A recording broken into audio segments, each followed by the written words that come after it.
3 rings, 60 men, winner gets a title shot at Starrcade. What's not to like?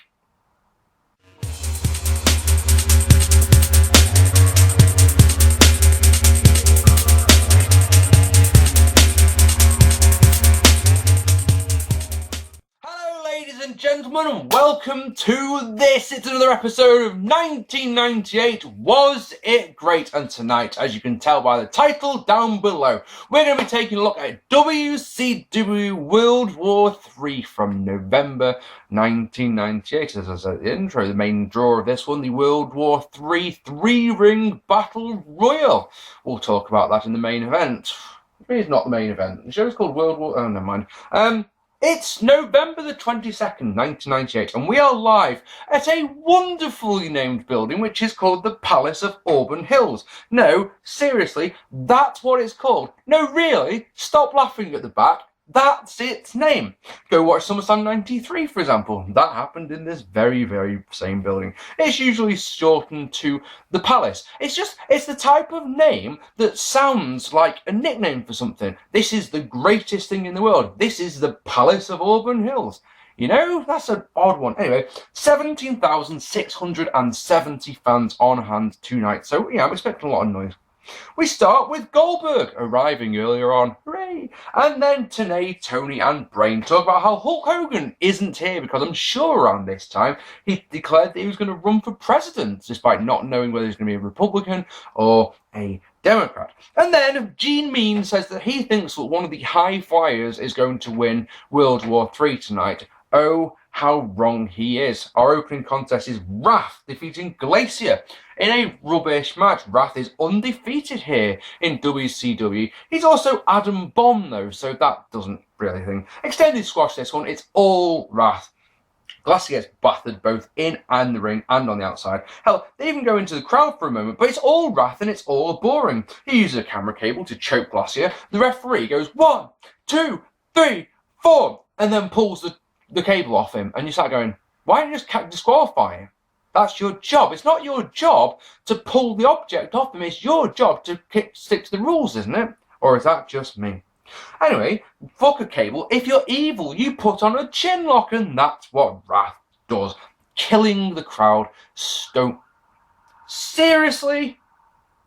Ambulance. Obviously. Straight away, there we go. Vid's not 2 minutes old, is it? Glacier fights back with a truly terrible super kick, misses by this much easily. Ice Pick, yeah, that's its name, is counted into the meltdown for the win at 8:22. Glacier got one move in. This was an extended squash in my book. 8 minutes for a squash, way too long. Good promo package for Bret Hart then follows. He's feuding at this moment in time with Booker T and Lex Luger and Chris Benoit and DDP. He has issue with all these men. This promo package explains why, and it all makes sense. Isn't that crazy? It doesn't have to be difficult. Stevie Ray then defeating Konnan in a rubbish match. Oh goody, I've got written on my notes here, 2 of my all-time favourites. Konnan cuts his usual awful promo before the bell, and of course the fans lap it up with their great big spoon, because I'm sitting there going, Onoo, fuck off! And all the fans are like, Onoo, Ray! You know, Virgil attacks on the outside while the referee is distracted by Ray, and then, as he has the advantage, he locks on a chin lock because he's evil. The commentators are more interested in the World War III match than the one they're watching, and so am I, for that matter. Ray is one sloppy-ass worker. Everything he does looks poor. He misses an elbow, allowing Konnan to come back with X Factor. Heel miscommunication leads to Virgil hitting Ray with a slapjack. Rather than go for the cover, he then lays in punches, right? Shoves the referee, who disqualifies him. And you're just going, fair enough. So basically, you're protecting Stevie Ray with this one, aren't you? That's what we're doing. No, can't job here. No. The crowd were saving this from Dud, but it's a shitty finish to a shitty match. Booker T then comes out to make the save as his saying, look, your NWO brothers weren't here for you. And Stevie Ray's like, I don't want to know, fuck off. And Booker T's like, oh.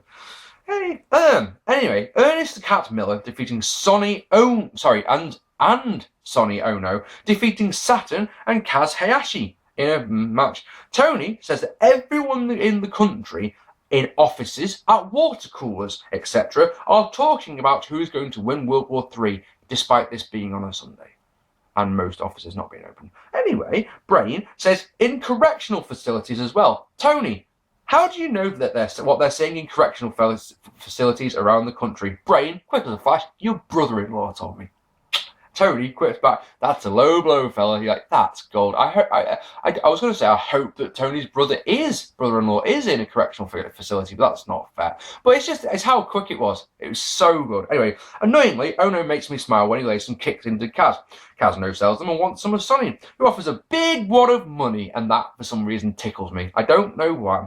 Kaz naturally gives him beats because fuck your money! Take the money, then give him beats. Idiot babyface.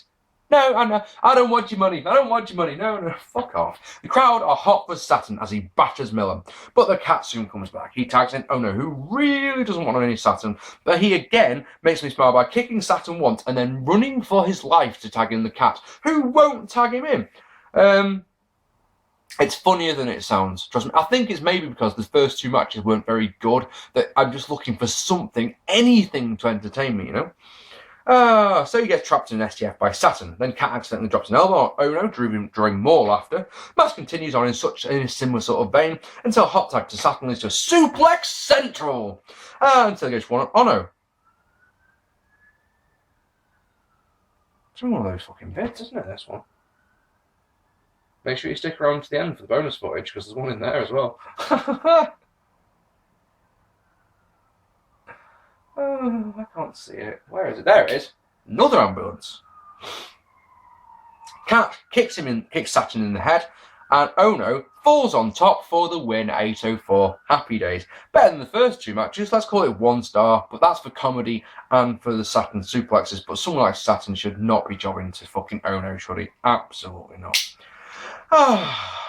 Chris Jericho is with Lee Marshall at the WCW.com position, and Jericho says that he's the true killer of WCW, which is good for him, I suppose.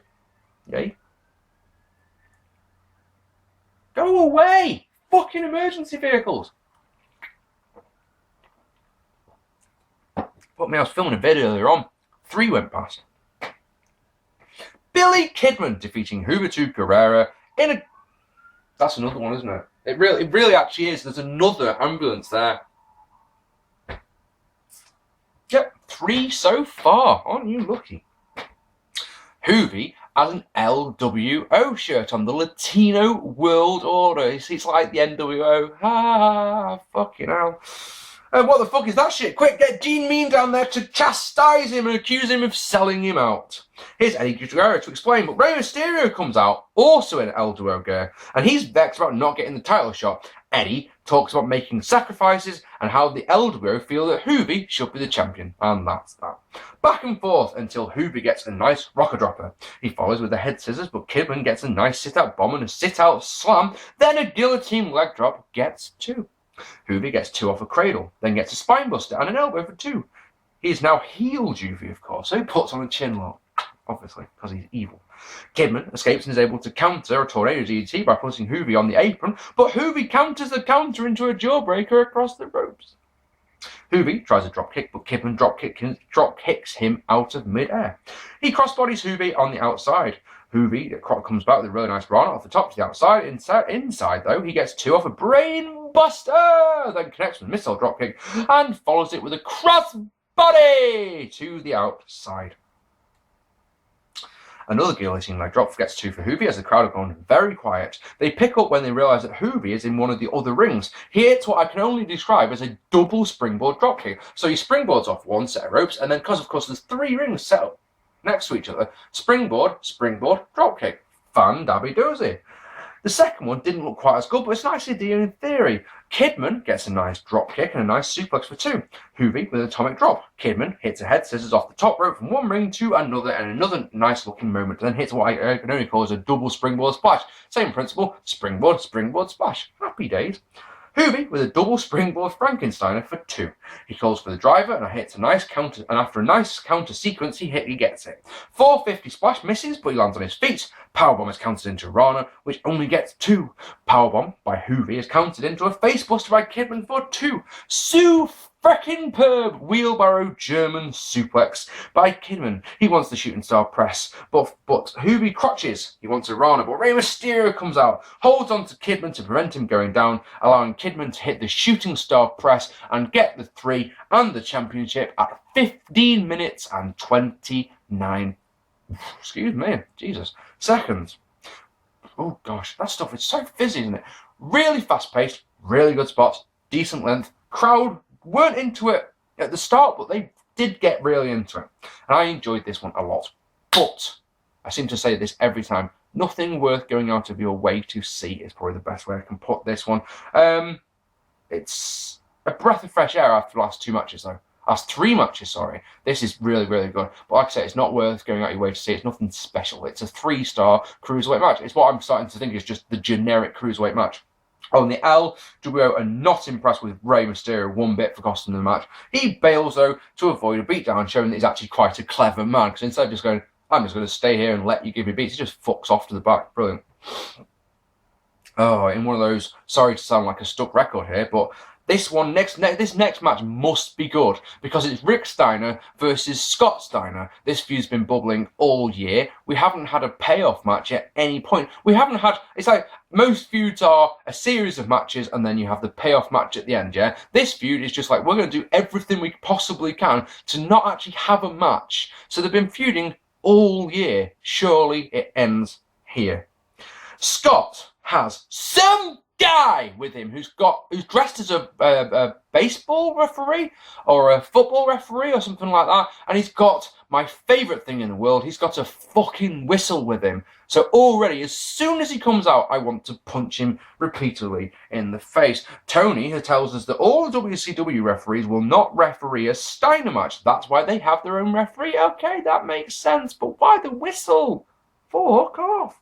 Scott comes out, like I say, but then we go backstage to find Stevie Ray, the Giant, Virgil, and Brian Adams beating up the Rick Steiner. Giant then drags Rick to the ring, where Scott and Buff Bagwell lay in the beats until Rick can make a comeback. And bugger me, he's actually selling the beat down from earlier on. He only uses his left hand to do the punches because the right hand just doesn't. You are fucking joking me here. Okay, I need to actually look out the window to see if half of Stoke has exploded. Another ambulance, and they're all heading. Actually, I've got to be honest, a little bit concerned here, because that's 4th ambulance that's going past, and they're all heading in the same direction. It makes you wonder what's happened over there. Anyway, 4 in one video. We may have a record here. Maybe, like I say, stick around for the bonus footage at the end, because there's another one in there. Ha-ha! Right, so like I say, beatdown. Rick is just, the right arm is just hanging off. So all his clotheslines and his punches are with the left. But of course the numbers game gets too much. Who makes the save? Well, only bugger me. It's only the fucking world champion who's not booked on this show at all for reasons. I don't know why that is. He comes out, hits a beauty of a spear on Scott. No sells a chair shot from Buff Bagwell, and then launches the fake referee dude into another ring because he can. Bell never goes, so there's no match. So I can't even give this one a fucking rating, can I? That's disappointing. I'm guessing we end this fucking feud at Starrcade. Someone tell me that's what happens. Doesn't happen, does it? It doesn't happen. And then, because if you're going to do this two matches on one show, why not do it back to back? Obviously, Kevin Nash versus Scott Hall didn't happen. The Outsiders explode again.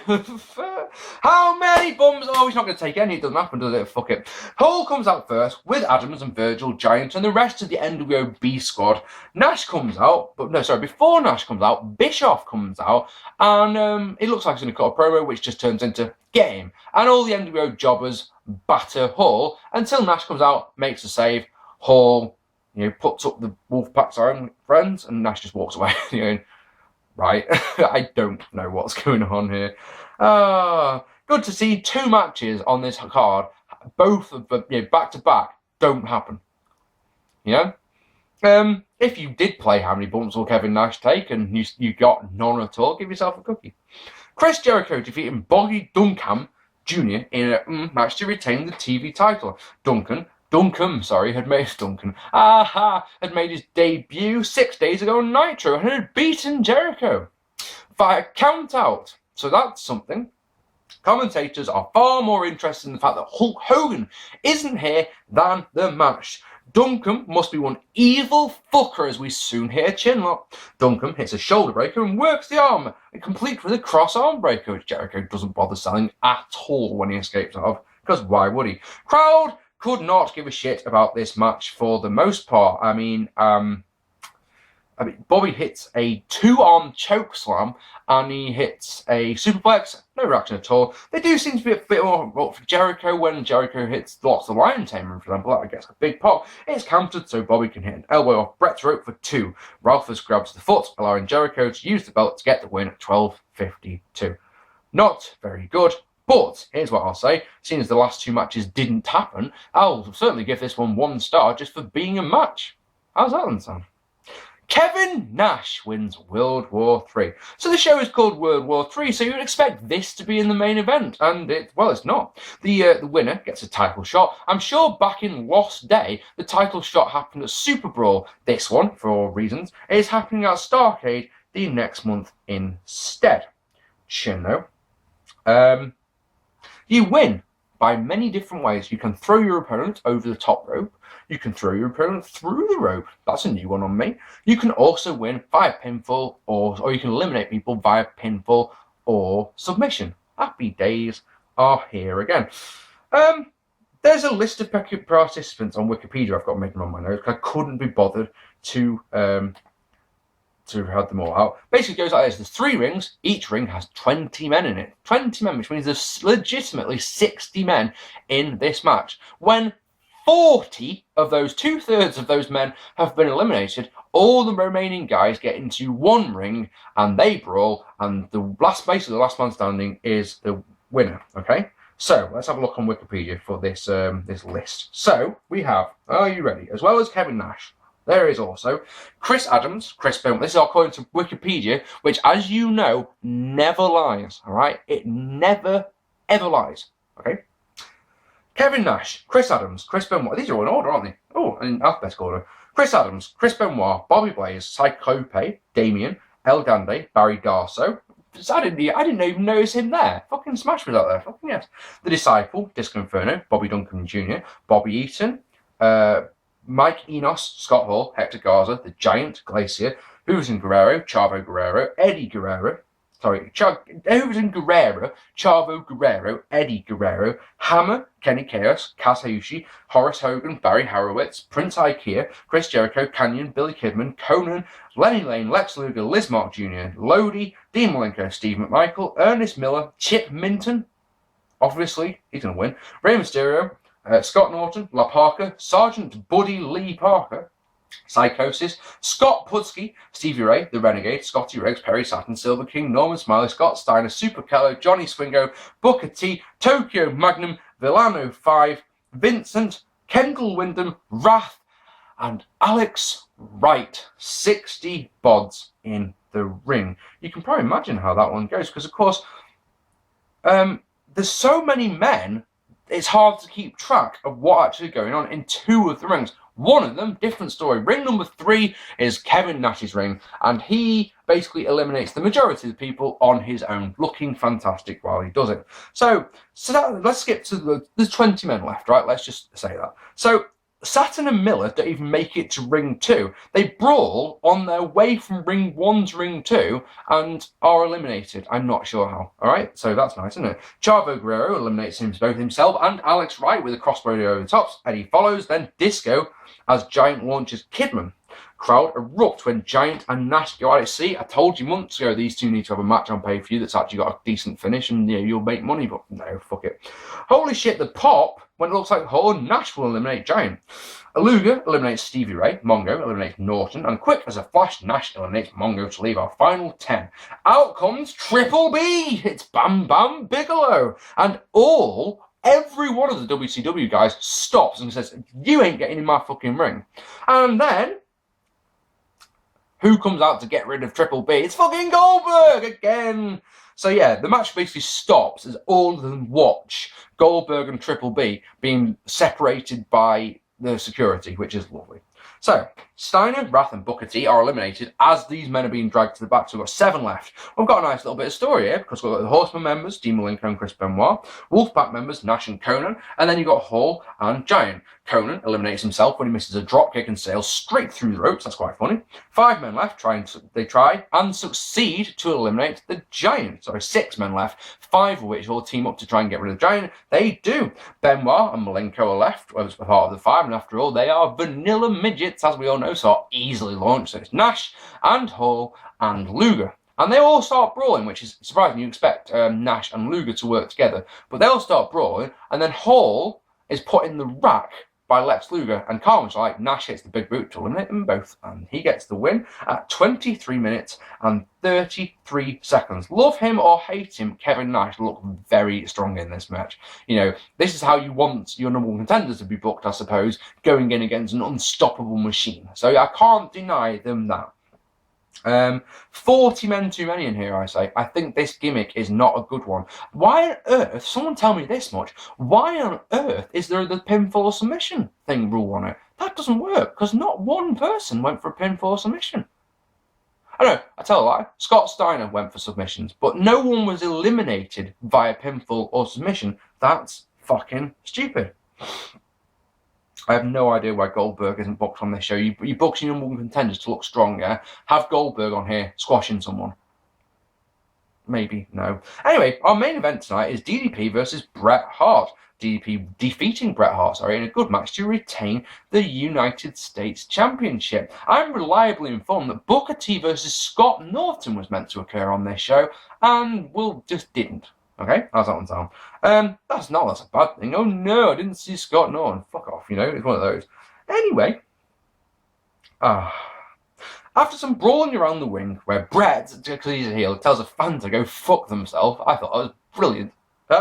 We head inside. The crowd are so uninterested in this match, you wouldn't believe it, alright? Bret gets 2 off a DDT. Something happens on the outside, and the crowd are far more interested in that than watching this match. Bret senses this, and of course, because he's a heel, he knows he needs to get the crowd fired up, so puts on a chinlock, because he's evil. Page escapes and gets 2 off a swinging neckbreaker. He wants the cutter, but Bet bails. Why not? In a nice bit of storytelling, you see he's done his homework and knows how to counter, or knows that the diamond cutter means the end. Russian leg sweep gets 2 for Bret. Crowd wake up when Page counters a tombstone into a nice one of his own, which also gets 2. Page has done his homework as well. Happy days. Leg sweep gets 2 for Bret, as the fans tell him that he sucks for the first bit of noise from this match. Okay. Page gets 2 off a belly-to-belly suplex, then 2 off a front pancake, which of course is a setup move for the diamond cutter. Bret, though, gets some knocks out. He can't use them, though, because he's knocked down, and then the referee finds him anyway. Page puts on a horrible, one of the worst I've ever seen sharpshooter, truly. But Bret can get to the ropes, of course he knows how to counter his own moves. Bret then works the injured leg of Page, which makes perfect sense because on Nitro, Bret had attacked Page's leg. He has, lots and lots of, the usual. He gets posted, for example, and no blood, no blade job, which is a bit strange. And it all leads to a figure 4 leg lock. Page escapes, and we go to the ringside again. Page, I've got ahead of myself. Page posts Bret. No blade job. Sorry, I fucked that up, didn't I? Gun properly. Locks on a ring post assisted figure 4. Page gets a chair, wants to use it, but the ref stops him. And we get our first ref bump of the night. Seriously, the first one. I was very surprised about this. When actually, it's one of those, when it happens, like, hang on, stop the fucking vid. Just go back up through a note. It's like, there hasn't been a ref bump tonight. Cool. Well done, WCW. Bret gets the knocks out of the referee's pocket as the fake ref from earlier comes out. Bret uses the knocks, puts on the sharpshooter, and gets the win from the fake ref. But wait! Referee Mickey J is having absolutely none of it.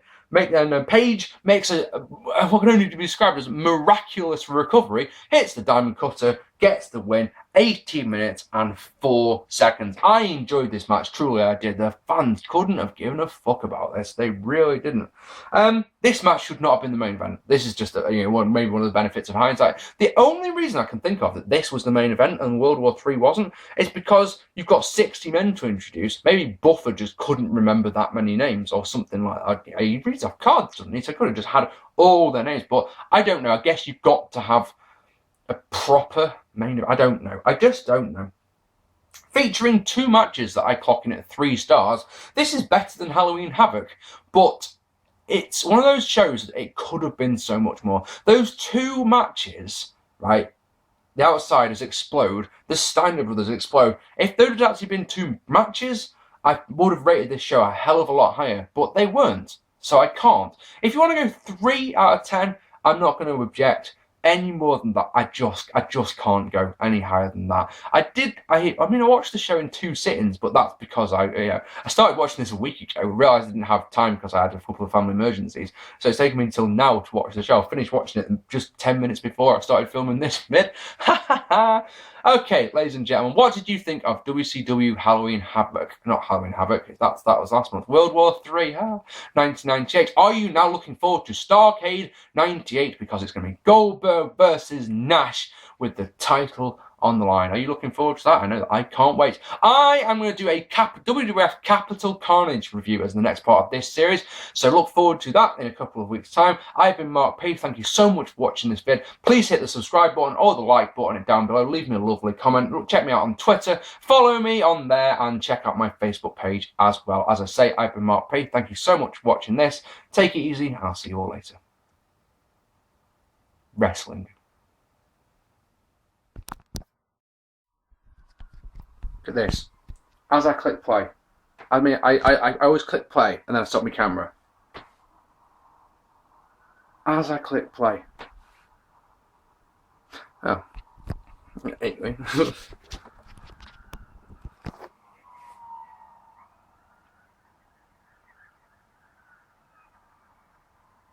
I'm going to put this on the end of the vid just in case there isn't one in the main vid.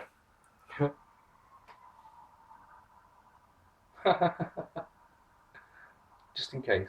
It's an ambulance. Of course it is.